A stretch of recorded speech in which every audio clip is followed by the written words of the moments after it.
noite. Especialistas em adolescência de todo o Brasil estão mobilizados em debater um tema bastante preocupante: o suicídio infanto-juvenil. Segundo uma tendência mundial, no Brasil vem aumentando o número de suicídios entre jovens e adolescentes, alguns na faixa dos 13 anos. Dados do Mapa da Violência de 2017, obtidos com exclusividade pela BBC Brasil, atestam que somente em 2014 foram registrados 2.928 casos no Brasil. Em 2 anos, houve um crescimento de 10%. O assunto ainda é tabu e foi mantido praticamente em sigilo pelas autoridades da área de saúde pública. Em Goiás, 4 casos recentes de suicídio de estudantes podem ter ligação com um jogo veiculado na internet. As investigações estão sendo feitas pela Delegacia Estadual de Crimes Cibernéticos, que já levantou nomes de pessoas envolvidas que estariam incentivando a prática por meio de desafios. Suicídio infanto-juvenil é o tema desta noite do Sobre Todas as Coisas. Darmélia Barbosa vai apresentar os nossos convidados. Boa noite, Darmélia. Boa noite, Suzete. Boa noite a você que nos assiste. Recebemos no nosso estúdio a jornalista Kátia Assunção. Obrigada pela presença, Kátia. Boa noite, Darmélia, Suzete, demais convidados. Boa noite a todos. Recebemos também a psicóloga clínica Georgia Bueno. Obrigada pela presença. Obrigada pelo convite. E apesar do assunto ser difícil, mas é um prazer estar aqui para falar com vocês sobre isso. Obrigada. E ao meu lado está o psiquiatra, Dr. Jim Ali. Muito obrigado pela presença, doutor, mais uma vez no nosso estúdio. Com certeza, para mim é uma honra e é um prazer estar com vocês de novo aqui. E você de casa pode participar pelo WhatsApp, o nosso telefone está aí no vídeo, é o 996734567. E também pode assistir pela internet, www.tvbrasilcentral.com.br. Eu quero começar o programa fazendo uma pergunta, quero ouvir a opinião de cada um individualmente, se vocês acham que é preciso falar sobre o suicídio, ou se nós devemos manter essa tendência, esse acordo não dito, de não se falar no assunto, com medo de que, ao se falar, a gente possa incentivar ainda mais casos. Vou começar com o doutor. Sim, é um grande mito, Suzete, quando as pessoas falam: eu não vou perguntar se ele pensa em suicídio, porque senão eu vou dar ideia. Nós sabemos que a pessoa que pensa em suicídio, ela está praticamente pedindo para que alguém pergunte para ela sobre isso. Porque toda vez que ela fala desses sentimentos ruins, de vazio existencial, de vontade de morrer, as pessoas falam: não fala assim não, vira essa boca para lá, vamos falar outra coisa. Né? E isso muitas vezes torna um tabu, assim como a morte e o suicídio sofre esse preconceito. No que diz respeito à família receber o assunto, para quem tem um processo, muitas vezes de adoecimento, de vazio existencial, e é também um grande tabu para a sociedade, para a mídia. Por quê? Viu-se que, ao se divulgar os suicídios, especificamente, fulano, ciclano, isso causava uma onda de suicídios, ou seja, aumentava o número de suicídio na véspera daquele suicídio. Ou seja, um número muito grande de pessoas pensavam em suicídio e acabaram se motivando um pouco por ver aquela notícia de suicídio. Então, por isso também a mídia fala pouco e as pessoas muito menos, não só por conta do medo de uma coisa grave como essa, mas também por uma orientação, digamos assim, até técnica, né? Assim, de não divulgar na mídia os assuntos específicos, a notícia de que alguém tenha se suicidado. Mas falar do assunto, óbvio, vai trazer muito benefício à sociedade, no sentido de que vai possibilitar as pessoas agirem mais antes de acontecer. Certo, eu li uma frase que eu queria até que a Georgia falasse para a gente, que embora o assunto seja tabu, ele merece atenção porque ele alerta para um sofrimento imenso. Sim. Quer dizer, quando um jovem, um adolescente chega a esse ponto, ele já passou e já vivenciou um sofrimento enorme, não é? Com certeza. Eu acredito que nós devemos ter muita atenção de como não só o indivíduo, mas de como é formado dentro de cada um de nós esse conceito de morte. Porque eu acredito que nós aprendemos, e esse conceito ele vai se consolidando a partir dos 12 anos de idade. Se você tem um conceito, a família tem uma forma muito delicada ou uma forma ainda muito infantil de lidar com a morte, isso também vai ser lidado pelo próprio adolescente ou pela própria criança da mesma maneira. Então, quando a gente fala de suicídio, a gente não está falando só de um indivíduo em sofrimento, mas de um núcleo em sofrimento. Muitas vezes essa criança que fala, ou esse adolescente que fala, ele está dizendo de uma angústia vivenciada por ele, mas estruturada nas relações interpessoais dele, nas relações que a gente chama afetivas. Muitas vezes eu vejo, sou psicóloga clínica, no meu consultório, indivíduos, adolescentes, crianças, sofrendo de angústias experimentadas no início da vida, aonde elas estão falando de situações estabelecidas num vínculo primitivo, ainda muito primário, com os pais. Por isso que eu falo que não é de um indivíduo, mas de todos aqueles que o cercam e de tudo aquilo que é construído enquanto conceito existencial, o que é existir para você. Eu tenho pacientes no meu consultório que os pais vieram preocupados porque ele não fala. Tem 14 anos, a gente não consegue estabelecer um diálogo com ele, os pais super preocupados. Você vai conversar com aquele adolescente, ele nunca parou para pensar. Ele não sabe por que ele está vivo, o que você está fazendo aqui, por que você existe. E não é só uma questão religiosa que a gente está falando, mas é uma questão de valores existenciais desse núcleo, porque nós existimos dentro de um núcleo, nós não existimos fora de um social. Começa antes do ato em si, sim, pelo que você está colocando. E só para terminar o que você havia dito, acredito que seja bastante importante que a mídia possa ir devagar, gradualmente ir oferecendo, porque somos espectadores ainda, crianças, vamos pensar assim, criança come comida de criança, adolescente come comida de adolescente, adulto come comida de adulto. Então, que a informação ela possa chegar de uma forma em que nós possamos cada vez mais compreendê-la, de uma forma mais aprofundada. Kátia, eu queria ouvir seu depoimento, porque você está nas duas pontas. Você como jornalista que vivencia essa prática de não divulgação de casos que a imprensa adota e, por outro lado, você vivenciou uma situação dessa. Qual a sua opinião? É preciso falar sobre o suicídio? É preciso, sim. Na minha opinião, o que acontece? Você tem que debater, como a doutora disse, de forma saudável, levando aí a opinião de especialistas, trazendo isso para as famílias, para elas discutirem e ficarem atentas ao que os seus filhos estão fazendo, estão pensando, mas não fazer sensacionalismo, divulgar todos os casos, como a gente vê aí no jornalismo factual, do dia a dia, com matérias policiais. Eu acho que esse não seria o caminho. O caminho seria algo mais de comportamento, para orientar essas famílias e até ajudar essas pessoas que estão enfrentando esse tipo de problema.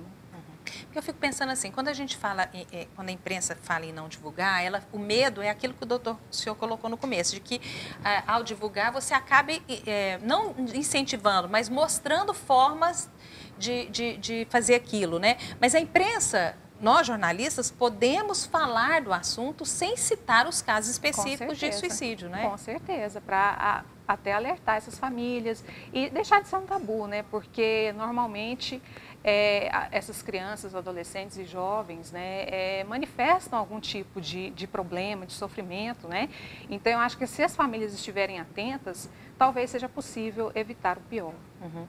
Doutor? Sim. Por que uma criança, 13 anos, acho que está dentro da faixa etária de crianças, não sei, uma adolescente, chega a esse ponto? Existe um vazio existencial, digamos assim, primário no ser humano. Nós todos, em algum momento da vida, sentimos a necessidade de descobrir um porquê. Quando isso acontece de uma forma muito cedo, e essa criança não tem uma, digamos assim, uma instrução, digamos assim, emocional para lidar com isso, isso pode servir de motivação. Principalmente, dizendo a nível de massa. Hoje a comunicação ela é muito rápida e é muito segmentada. Então, um grupo de pessoas com ideias semelhantes, elas se encontram com muito mais facilidade na internet. Então, quando eles se encontram lá num grupo, onde todos têm essa sensação de vazio existencial, pensamentos de suicídio, pensamentos de morte, gostam de ver filmes de terror, por exemplo, gostam de assistir cenas de violência, por exemplo, ou seja, existe uma união entre eles e muitas vezes isso pode levar e contribuir. Incentiva, Sem dúvida alguma. A internet, o Baleia Azul. Os jogos incentivam. O jogo da fada. Isso, mas o que acontece? Esses jogos e essa união nada mais é do que um reflexo do problema que está dentro do seio familiar. Então... É um ingrediente a mais, então. Não existe, a rigor, uma imunidade total contra o suicídio. Ninguém pode achar que está blindado a isso. Esse sentimento pode aparecer na vida de qualquer pessoa.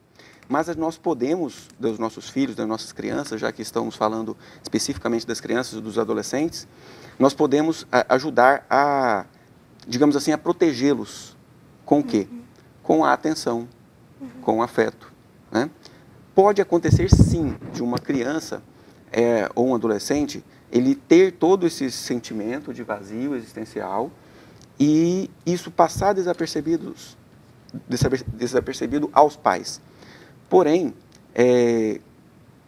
existe a possibilidade dos pais estarem percebendo alguns sinais, né, que falam sobre isso. Quais são os sinais? Frases, tipo, eu queria dormir e não acordar mais. Eu queria sumir. Um dia vocês vão sentir minha falta.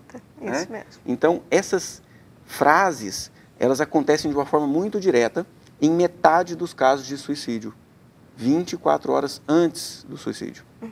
Pois é, mas aí eu fico pensando o seguinte, hoje fala-se muito em prestar atenção nos filhos, buscar o diálogo com os filhos, mas isso não é uma coisa que você vai conseguir descobrir em uma semana. Quer dizer, é um processo durante toda a vida. E hoje, com a forma que o mundo tomou, principalmente com esses jogos, é muito comum o adolescente ficar no seu quarto, fechado, jogando videogame, jogando em rede com amigos. Como que o pai vai perceber, os pais vão perceber, quando esse comportamento passa a ser perigoso? Seguinte, primeira coisa que a gente tem que observar. Nós, como pais, nós conhecemos os nossos filhos. Nós conhecemos quem é o nosso filho. Então, quando ele entra na puberdade, a gente já vê uma mudança de comportamento. A gente começa a reconhecer um novo padrão de comportamento. De repente, ele começa a executar um outro padrão de comportamento diferente daquele que nós conhecemos e aceitamos como normal. Esse diferente chama atenção. E esse chamar atenção são brincadeiras um pouco mais ácidas, são palavras, muitas vezes, porque quando a gente vê um adolescente, uma pessoa deprimida, né? Não só o adolescente, a criança, ele fica mais raivoso, ele fica mais agressivo no falar, quando você entra, né, no âmbito, no campo dele, ele se sente agredido. Outra coisa que você pode observar, abuso de substâncias psicoativas, drogas no sentido geral, medicamentos, álcool ou qualquer outro tipo, tá, de substância, lícita ou ilícita, abuso mesmo. Outra coisa que a gente tem que observar, né, como sinais, pessoas que passaram por abuso psicológico, físico, sexual, a gente tem que estar de olho, a gente não sabe. Bullying. Pode levar? Também, entra como não é causa, mas ele funciona também como um veículo, um meio, como o cyberbullying, a gente está falando de internet. Como, né, o cyberbullying também entra como um meio para que esse indivíduo vulnerável expresse a sua vulnerabilidade. A gente tem que lembrar que a adolescência, ela é como se fosse uma ponte. Muitas vezes ela é muito estreita e dos lados tem um vale muito profundo. Se a gente não tiver quem nos guie, se a gente não tiver um background, né? Alguém ou algo, uma história atrás, para nos auxiliar a atravessar, a gente vai cair. Kátia, pode... Eu ia perguntar da questão assim, porque é muito comum na adolescência a rebeldia, né? Então, é muito complicado a gente identificar, eu creio, né? Até porque os pais, né, a família começa a pensar que é uma fase, que aquilo vai passar. Então, é muito interessante o que ela disse em relação aos sinais mesmo, Às né? vezes pode estar camuflado. Pode aí, estar né? camuflado, porque às vezes os pais pensam, não, desejo, é né? só uma fase, essa rebeldia é normal, né? Agora, o que fazer, eu pergunto a vocês, em relação a esse mundo hoje que as redes sociais vendem, uma vida perfeita, né? Que não existe, assim. Isso pode influenciar, de alguma forma, esses adolescentes, esses jovens? E o que é pior, né, Kátia? Eles colocam, o doutor colocou que eles vão se agrupando nas redes sociais com afinidades, né? Mas, dentro desses grupos, há diferenças, porque você tem as pessoas de um nível social diferente, essas crianças começam a ver coisas que elas não têm acesso, e isso acontece de uma forma muito rápida, né? Como você colocou. Sem dúvida alguma. Essa proteção, ela tem que ser dada pelos pais. Se fala em, vou deixar meu filho ter a privacidade dele, né? Mas criança, adolescente, não tem maturidade para ter privacidade a esse nível. Por quê? Como a internet traz uma informação muito rápida, muito fácil e muito variada, em qualquer aspecto que ele, digamos ali, viajar um pouco mais, ele pode acabar sendo influenciado. A adolescência é conceitualmente uma fase que separa a infância da vida adulta. Ela, por si só, já é área de atrito interno. Na dualidade, ora eu sou adulto, tenho a responsabilidade, ora eu sou a criança, eu tenho a proteção. Ora eu peço dinheiro para eu fazer as coisas, daqui a pouco eu que quero mandar no que eu quero fazer. Então, essa dualidade, esse conflito interno que já vem de negação. Na infância, os heróis são os pais. Geralmente, né? Na adolescência, os heróis são os pares, são os popstars, por exemplo, e aonde há uma necessidade, na verdade, psicológica, de negação do modelo dos pais. E é onde muitas vezes encontra o quê? O conflito, o vazio existencial e esse tipo de agrupamento, onde, com certeza, a maioria deles tem um transtorno depressivo, por exemplo. Porém, temos que ter os transtornos psicopáticos, né? Então, que entram lá a estatística e mostra, né, manipulam. doutor, que 90% dos casos de suicídio as pessoas possuem algum tipo de transtorno mental. Exatamente, principalmente a depressão e o transtorno bipolar. E a gente vai chamar um intervalo e voltamos daqui a pouco falando sobre isso. E esses transtornos, a depressão em si, a ansiedade, a angústia, muitas vezes a sociedade tem lidado com isso com dois extremos, não é? Ou ela negligencia ou ela valoriza demais. Então, e eu fico com muita dó dos pais nesse momento, porque é muito difícil você encontrar esse ponto de equilíbrio. E não só, você falou no começo, não só uma criança, um adolescente que pensa no suicídio, não só ele está doente. Quando chega num ponto desse, toda a família, de alguma forma, já foi afetada. Sim. A gente volta daqui a pouco, vamos falar também sobre a influência dos jogos, Baleia Azul, séries que abordam questões do suicídio. Até que ponto isso influencia uma atitude? Voltamos daqui a pouco.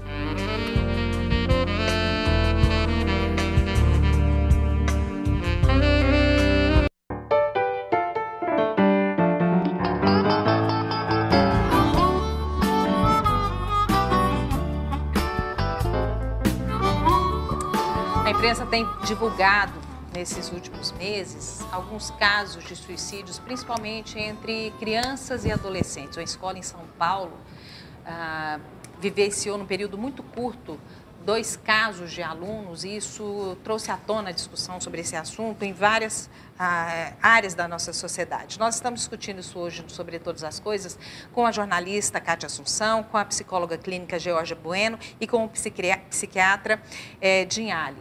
Eu quero abrir esse bloco, antes da gente colocar as participações dos telespectadores. Nós vamos ouvir a delegada estadual de crimes virtuais, que está investigando 3 casos de suicídios envolvendo um jogo da internet. Nós vivenciamos aqui em Goiânia 2 casos próximos de adolescentes que cometeram suicídio. Um garoto de 13 anos que teria deixado inclusive uma mensagem no WhatsApp se despedindo dos amigos antes de pular do prédio da avó. Vamos ver.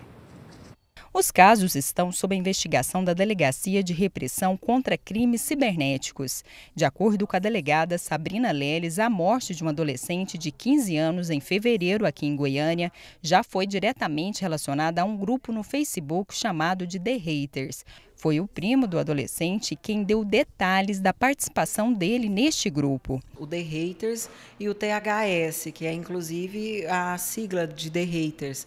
Juntos, os dois grupos somam mais de 43 mil seguidores e são seguidores de diversos estados do Brasil e até do exterior.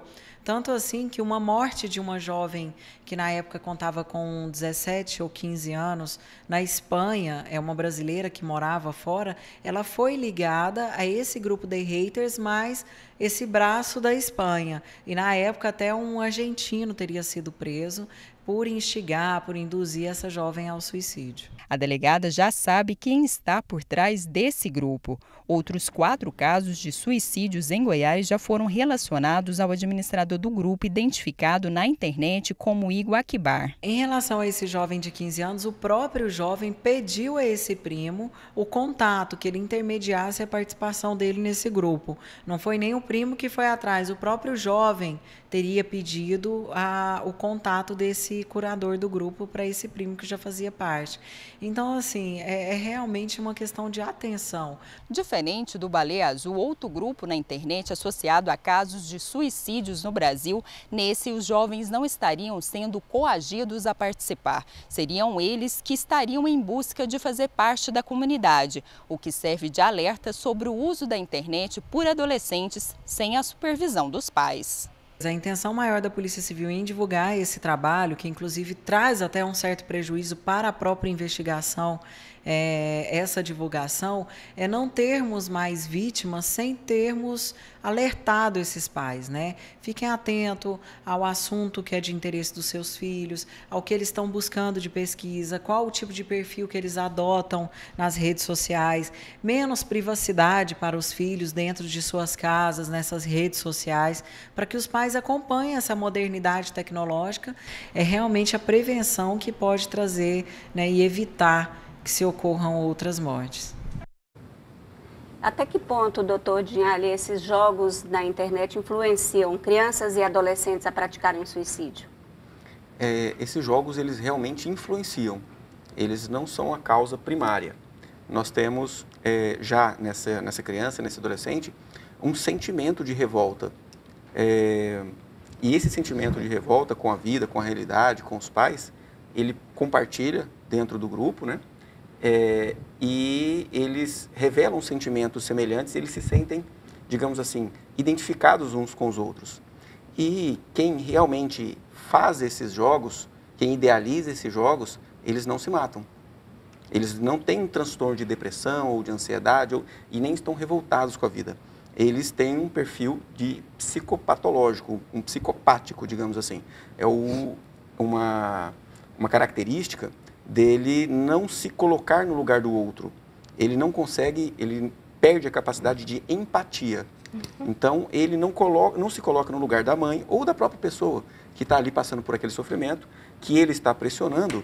E dentro da personalidade do psicopata, ele sente o maior prazer, a maior alegria em subjugar as outras pessoas, manifestando para ele, né, entre aspas, que é narcisista, um grau de inteligência e de poder sobre as outras pessoas. Tem uma pergunta que chegou pelo nosso WhatsApp, a pessoa não se identificou, ela pergunta: proibir o acesso à internet pode aumentar o grau de isolamento e angústia do meu filho? Acho que a doutora psicóloga, sim. Né? Aumenta o grau de angústia, porque muitas vezes, quando eu proíbo a internet para aquele jovem, ela é uma fonte de alívio. A gente precisa tomar muito cuidado com isso. A gente deve permitir ou a gente deve proibir? É uma questão muito pessoal. Como é que está esse acesso? Muitas vezes pais perguntam para mim quanto tempo ele pode ficar, né, jogando videogame. Eu falei, 10 minutos? Só isso, tia? Ué, Mas mais que isso para quê? Tem tantas outras coisas para fazer, 10, 15 minutinhos, está passando de boa, não? A sociedade canadense prega, de pediatria, prega até 5 anos, aproximadamente 30, 40 minutos, aliás, abaixo de 2 anos, zero. Né? De 2 anos a 5 anos, 20 minutos. E aí de 5 anos a 12, isso vai aumentando para 1 hora, 1 hora e meia, e até que um adulto, para estar saudável mentalmente, só pode estar na frente de um equipamento eletrônico, a título de diversão, 2 horas no dia. No máximo. No máximo. Eu falo qualquer isso. Adulto que fique mais do que 2 horas no celular ou em qualquer equipamento eletrônico, a nível de diversão, de entretenimento, de se entreter, ele está correndo o risco de ter comprometimentos do psique. Kátia, será que a gente consegue como pais? Difícil, é uma tarefa difícil. Ouvindo aqui e pensando. Você tem filhos adolescentes, né, Kátia? Tem uma filha de 13 anos e um filho de 8 que também já quer ficar só conectado.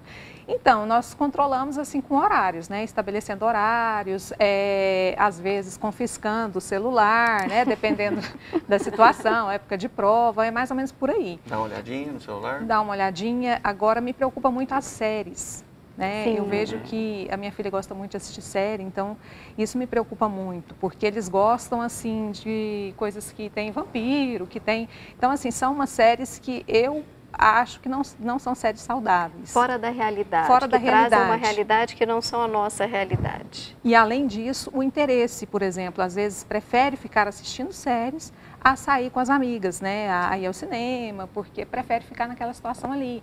Parece que é meio que viciante, né? Não, essas séries são feitas para isso, né? Para você ver uma temporada e você querer a outra e querer a outra. Mas, Suzete, tem uma questão muito interessante. As séries, como você diz, elas foram feitas para que os jovens, ou até adultos, não é só para adolescente, né?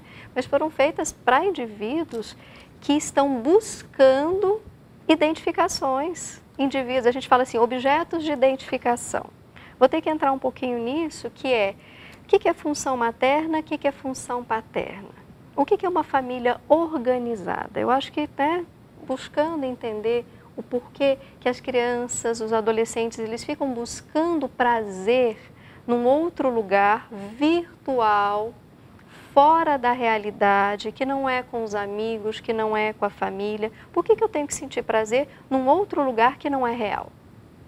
E por que a gente chega numa situação ainda pior? Os pais da nossa geração, eles têm muita dificuldade em frustrar os filhos. Sim, né? E, por exemplo, você proibir um adolescente de não ficar na internet, de não jogar ou de estabelecer um prazo, você pode chegar no oposto que vocês já colocaram, né? Quer dizer, é o que eu ia difícil colocar a respeito desse limite, né? De o caminho do meio. Não precisa tomar totalmente a internet, mas você pode e deve fiscalizar o que eles estão vendo.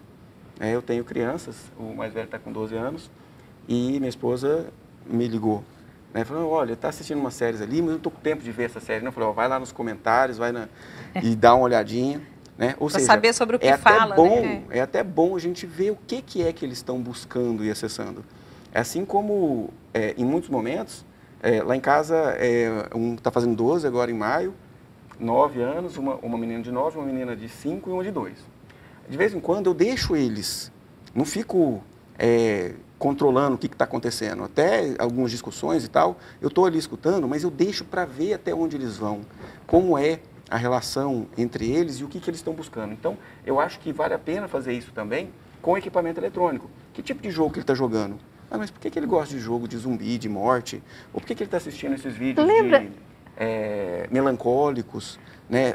As músicas mais, digamos assim, pesadas, thrash metal, né? Assim, que trazem digamos assim, uma informação do sentimento negativo. Doutor, é justamente aquilo que eu estava dizendo. Qual é o significado para essa família? Quais são os valores? Como é que a gente lida com a morte? O que significa uma música death metal, né? O que ela está dizendo? Ela está trazendo um espaço para esse indivíduo colocar a sua agressividade, colocar a sua violência, colocar aquilo que ela tem a raiva para fora. E as letras são de revolta, né? A gente estava falando da questão da revolta. Repete, né? Os raps, né? É um lugar, nós estamos, enquanto seres humanos, buscando lugares para nos identificar. É como você estava dizendo, né, anteriormente, são os ídolos. E não é só adolescente, não é só criança. Somos nós todos, seres humanos, a gente busca ideais ou ídolos. Por que esses ídolos não podem ser nós, pais? Eu vou dizer também como mãe. Eu também tenho em casa 17, 12 e 9. Então, assim, também tem adolescente em casa, uma já até saindo da adolescência. Na verdade, o não pai é fácil ser ídolo, você né? conseguir, o pai conseguir ser ídolo de um filho, exercer a função paterna de forma que ele olhe para esse pai e queira se identificar com ele, essa mãe, você ter uma admiração por essa mãe, você quer ser como ela, pareça, é incrível, por incrível que pareça, difícil. O filho vai ter o pai ou a mãe como ídolo se eles exercerem o papel de autoridade que é o papel deles de exercer. Por isso que eu chamo de função materna e função com paterna. tão pouco tempo. Hoje os pais ficam muito pouco tempo. Uma psicopedagogia mais atual, mais moderna, mais dinâmica, fala muito do mérito, da meritocracia. Fez por onde? Quer uma vantagem? Toma. Não fez por onde? Tá, o comportamento está ruim? Quer aquela vantagem, aquele equipamento, ou uma viagem, ou figurinha, que seja o que for, o presente. Uma negociação com eles. É uma negociação, sim. Porque, troca. na verdade, a gente está preparando a criança, o adolescente, para a vida real. Porque na vida real, se você vacilou, você acaba recebendo uma censura, né? Vai ter, ou não, deixa de receber um benefício. Então, e em casa não. Em casa o pai, que ama demais, quer ser o ídolo, né, do filho, como? Dando tudo que ele quer e fazendo toda a vontade. Ele vem naquela manha, né? Criança é muito esperta, daí que é isso, 2 aninhos, 3 aninhos, está colocando o pai no bolso, assim, na manipulação, digamos assim, daquele pai que ama demais. Essa Então, dificuldade aí em lidar com a frustração e que pode ocasionar o suicídio tem muito a ver com isso mesmo, né? Quer dizer, ele teve tudo. O dia que ele não tiver algo... A frustração é a imensa. baixa tolerância à frustração. E quando eu falo de função materna, eu queria poder aprofundar isso com vocês. O que é função materna? Quem é aquela que a gente chama de boa mãe? Isso eu falo lá na psicanálise, para Melanie Klein, que estudou, né, psicoterapia infantil, é precursora de tudo isso que a gente faz hoje. Ela diz assim, a boa mãe, o seio bom, é aquele que frustra, mas também que satisfaz na medida certa. Vamos pensar o seguinte, toda mãe dá o melhor que tem. Todas nós, eu tenho certeza, a gente dá o melhor que a gente tem para o nosso filho. Muitas vezes isso pode não ser o suficiente. Mas que a gente dá o melhor, a gente dá. Agora, essa criança, ela vai buscar em você, ela vai buscar em você como mãe, ela vai buscar na professora, ela vai buscar na avó, ela vai buscar em parentes, ela vai buscar nos amigos, nas amigas. Aí a gente já está dizendo, olha só, olha o adolescente se formando. Por que ele chega lá nos pares? Porque aquilo que ficou faltando para ele, ele vai buscar. Só que as pessoas que estão lá não estão interessadas que ele seja feliz, assim como a gente estava dizendo, esses que promovem, esses psicopáticos, né? Os psicopatas que fazem esses jogos. Os psicopatas são narcisistas porque eles nunca tiveram, muitas vezes, uma restrição, digamos assim, um controle externo. Justamente tudo pode, essa tudo pode, mãe... tudo pode. Aí vem o ego daquele tamanho. Eu quero, eu faço. Aí eu vou dizer, não é a mãe específica. Quando eu falo função materna, não precisa ser a mãe que deu à luz, tá? Eu estou dizendo aquela pessoa que exerce essa função. Isso é o mais importante. Tem uma pergunta para a Kátia. Karina Vieira, do Goiânia 2. Ela pergunta, os números de suicídio muitas vezes são camuflados em atestados de óbito, como acidente de trânsito, acidente com arma de fogo, por exemplo. Você concorda com esse pensamento?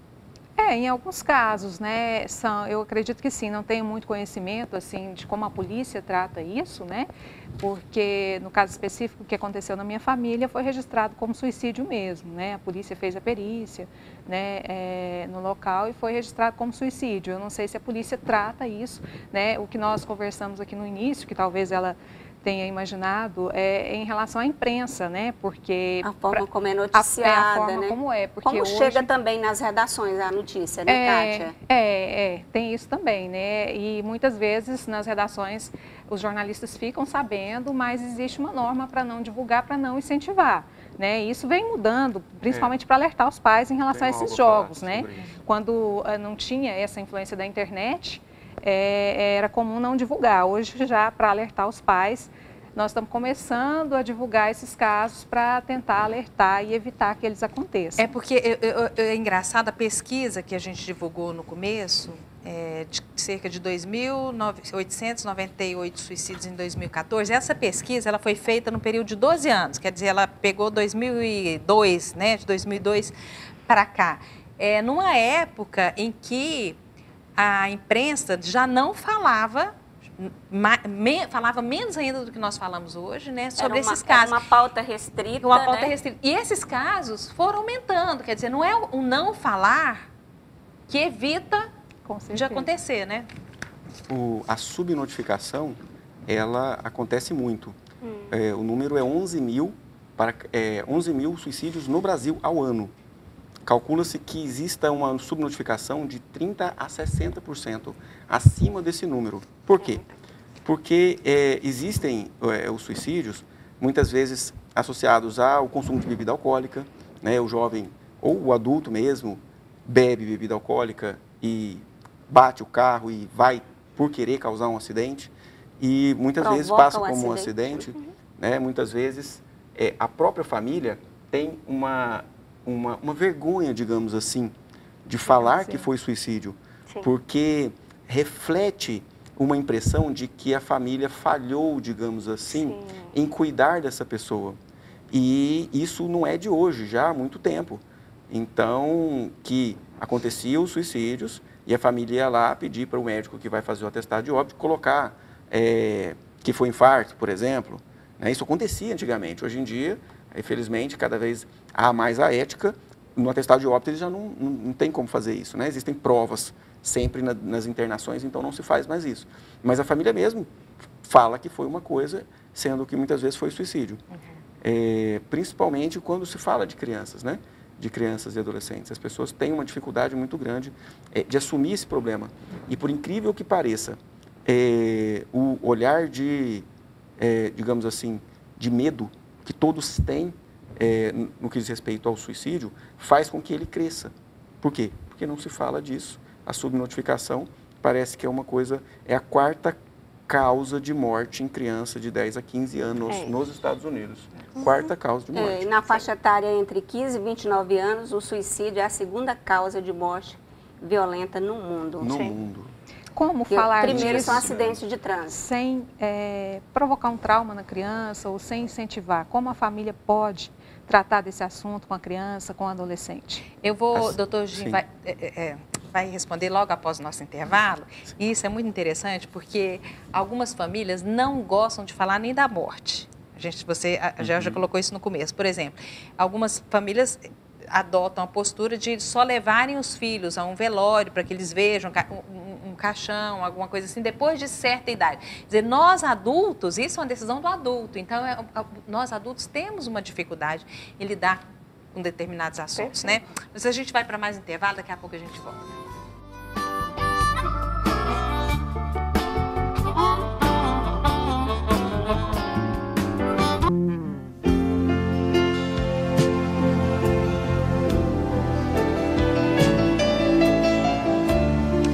Depois de produzir uma série de matérias sobre o suicídio para a TV Record, a jornalista Cleisla Garcia lançou neste fim de semana o livro Sobreviver.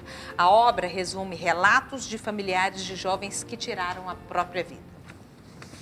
O livro Sobreviver é fruto de uma série de reportagens da jornalista goiana sobre suicídio. Nas páginas impressas, Cleisla Garcia aprofunda o tema.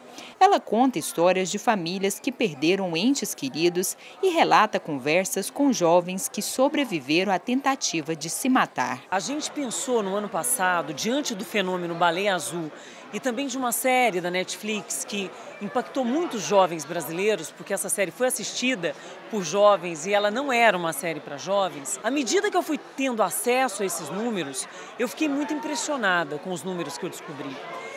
E mais do que impressionada, eu fiquei preocupada ao detectar o crescimento do autoextermínio, do suicídio entre jovens de 15 a 29 anos. O tema atraiu a atenção dessa professora da rede pública de ensino.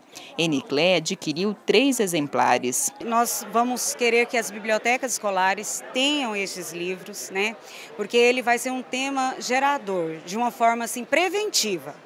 Né? Não alimentando esse lado negativo, mas alimentando no sentido de preservar a vida. Amigos e colegas de profissão também prestigiaram o lançamento da obra. Falar sobre isso é necessário, sim, é importante. E eu acho que a Cleisda toca nesse assunto, ela consegue fazer com que o suicídio seja um assunto que fique no coração da gente também, de uma maneira importante para que ele possa ser tratado dessa forma como ele tem que ser, com respeito, mas com carinho também.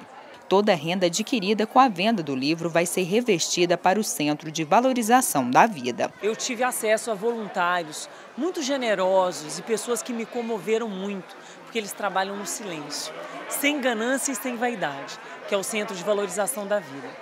Então eu acho que um tema desse, você não pode escrever um livro desse pensando em dinheiro ou em reputação, porque são histórias muito dolorosas. Então toda a renda do livro ela vai ser revertida para o CVV e para uma instituição de Goiânia que trabalha com pacientes com transtornos mentais.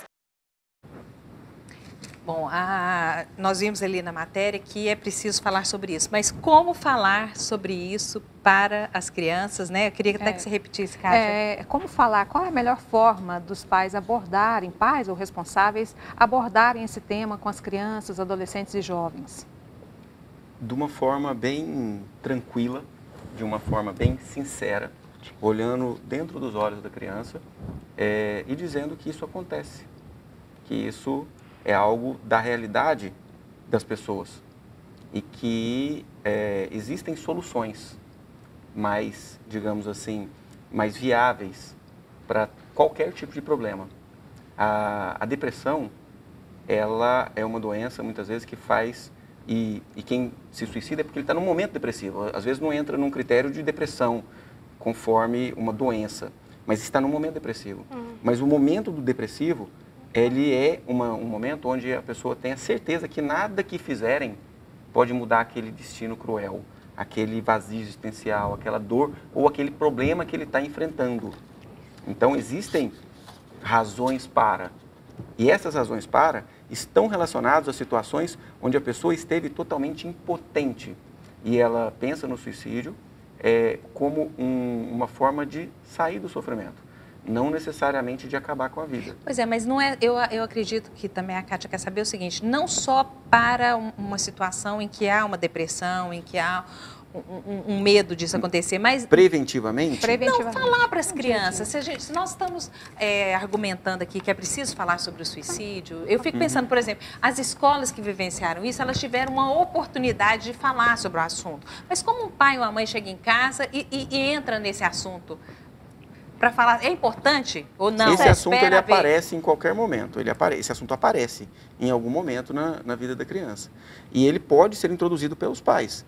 Assim como os assuntos de morte, assuntos de adoecimento. É lógico que não é uma coisa que você vai ser falando no dia a dia, porque é algo um pouco pesado para a criança. Mas em algum momento, principalmente nos momentos em que a família enfrenta uma morte, ou, por exemplo, a avó está doente no hospital, por exemplo, leva essa criança para visitar a avó. Não vai fazer bem só para a avó, não.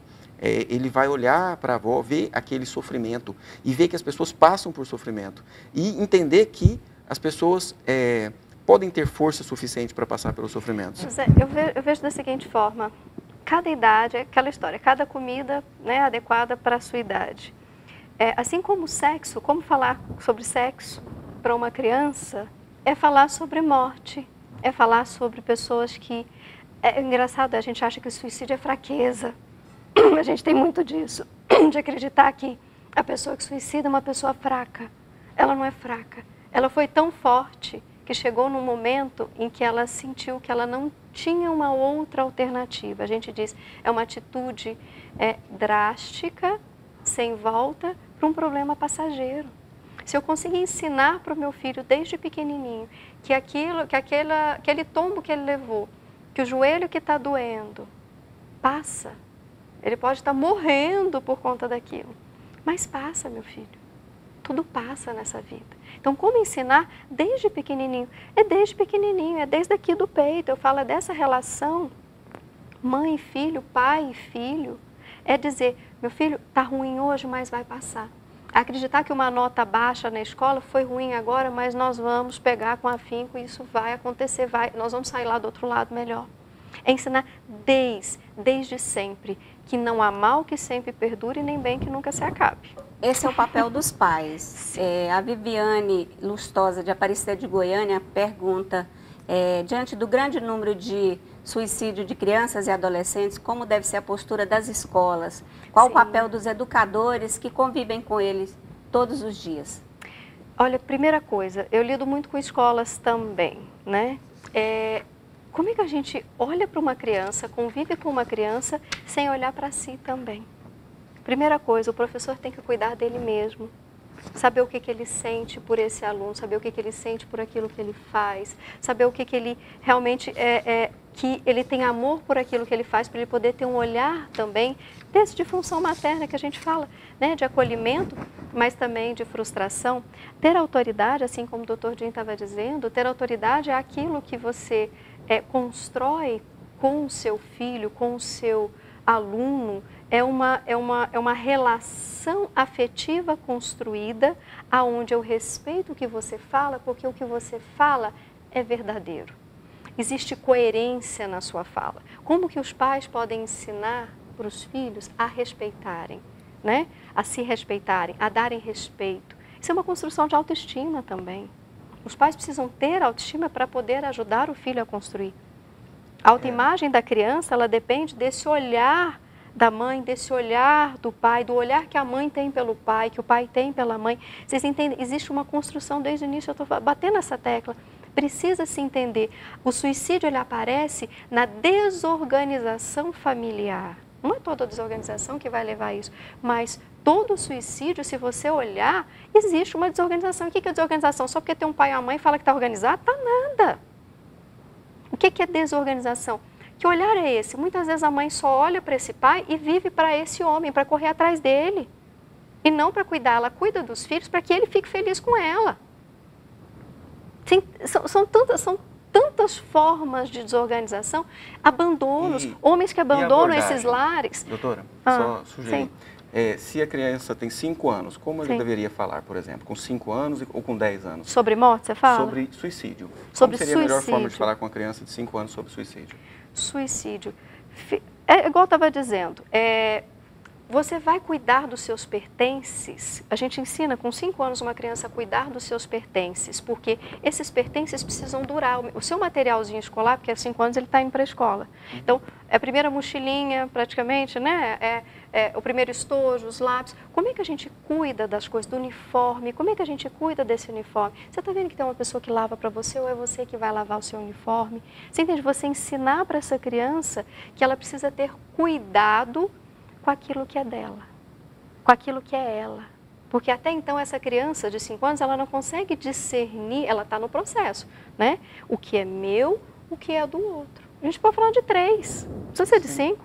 3 anos, a criança ela começa a fazer essa diferenciação entre o que sou eu e o que não sou eu, o que é meu e o que é do outro. Eu divido, eu não divido. Pois é, mas você fala isso para ela dar valor à vida. Ao que é dar valor ao que é dela, para que ela entenda o que é ela. Pois é, então não precisa explicitamente falar do suicídio. Ela não entende, ela não entende. Olha, como eu falei, a criança eu vou dizer, com 12 anos é que a gente, pelo menos espera que se complete o ciclo para que ela tenha uma consciência, um pensamento abstrato suficiente para entender o que é a morte. Até 12 anos não se entende o que é a morte. Então não adianta eu falar sobre suicídio em si. Isso eu estou falando, se vocês quiserem, eu dou a base Piaget. Vamos pensar pensamento operacional. Então, a criança, ela precisa, o adolescente de 12 anos, eu espero que ele tenha um pensamento abstrato, tenha desenvolvido a capacidade de compreender o que é a morte. Mas muitas vezes não tem. Também, Kátia, tá? Isso depende. Quando aconteceu o caso de suicídio na sua família, seus filhos eram bem pequenos. Muito Como pequenos. que você tratou esse assunto com eles? Pois é, na época eles não foram ao velório, né? Eles só tinham 2 primos, né? Então, esse que se cometeu suicídio tinha 18 anos, minha filha mais velha estava com 8 e o meu filho mais novo tinha 2 anos. Então, assim, nós preferimos não comentar, porque, assim, como explicar? Né? Então, assim, nós ficamos realmente sem saber o que fazer e não comentamos com eles. Achou melhor, né? Mas chegou um momento em que eles perguntaram ou não? Não. Né, assim, eu creio que minha filha mais velha conseguiu perceber algo, né, assim, porque a gente acaba comentando, mas o mais novo não. O mais novo, a gente só disse que ele tinha ido morar com o Papai do Céu, assim, porque como vai explicar para uma criança de 2 anos? Na verdade, a criança, ela entende muito por alegoria. Isso, né? Então, pode ser clara, né, no momento de falar. Gente, minha filha, pode falar. Minha filha, por exemplo, eu tenho uma filha de 5 anos, né? 6 anos, fez 6 anos agora. E eu tenho certeza que ela é totalmente capaz de entender. Eu falo, minha filha, algumas pessoas escolhem não viver e tiram a própria vida, entende? Elas sentem um vazio existencial, fazem uma escolha e isso pode e deve ser respeitado também como a atitude dela. Se ela é uma criança que é cuidada, que é tratada, que os pais eles têm um outro nível, vamos dizer assim, um nível de conversa para uma criança de 6 anos, onde exige uma compreensão abstrata, que muitas vezes ela vai entender o que você disse, não na profundidade de um adulto. Eu acho que os pais sabem, né? Eles conhecem o terreno dele. Assim como o professor, né? Aquela resposta para a pergunta, o professor ele precisa cuidar dele para que ele possa ter um olhar também cuidadoso para o aluno. Você entende? Eu fico muito assim, eu vejo nas escolas, eu trabalho, eu sou professora e eu tenho uma disciplina que eu trabalho que é psicologia escolar, que a gente vai para dentro da sala de aula, o psicólogo, com uma escuta psicológica, onde a gente vai perceber essas relações. Então, até que ponto esse professor está sadio para poder conseguir olhar e ver a dificuldade do aluno e poder oferecer essa ajuda. O psicólogo tinha que estar dentro da escola para ajudar, viu, esse professor. Suzete, o tempo nosso está acabando, mas acho interessante colocar essa informação. O CVB, Centro de Valorização da Vida, que presta atendimento por telefone, o número é 141, teve aumento no número de atendimentos, passou de 1 milhão de atendimentos no ano passado para 2,5 milhões em 2017, do ano anterior, e prevê chegar a 2,5 milhões esse ano.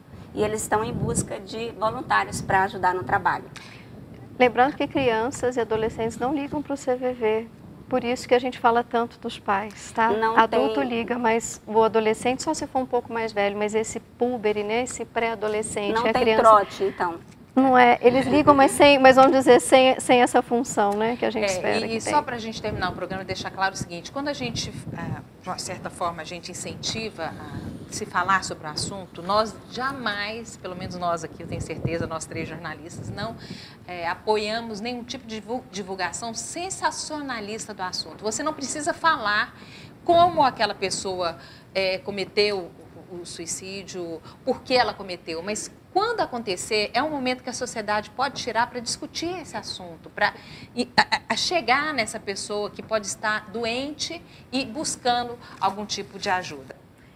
Nosso tempo acabou, eu quero agradecer muito a participação de vocês, Dr. Jim, foi um prazer novamente recebê-lo. Eu acho que é muito válido e importante, eu quero parabenizar a iniciativa de vocês. E nós vemos que, como a doutora muito bem disse, os filhos são o reflexo dos pais. Então, nós vemos cada vez mais uma abordagem sistêmica, onde abordar os pais reflete nos filhos. E esse vazio existencial, muitas vezes, vem de um excesso de racionalidade que o ser humano tem, de querer achar o sentido da vida numa questão de matemática, por exemplo, numa questão óbvia de lógica, e não acha. O vazio existencial ele só é preenchido com um sentimento, digamos assim, de que há motivo para viver mesmo sem racionalizar muito nele.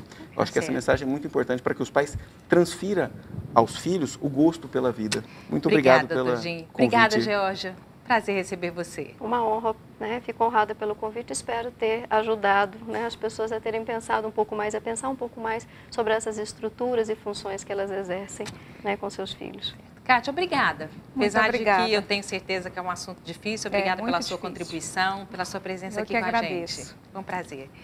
Boa noite, Darmélia. Boa noite. A nossa intenção é ajudar na prevenção do suicídio. Exatamente.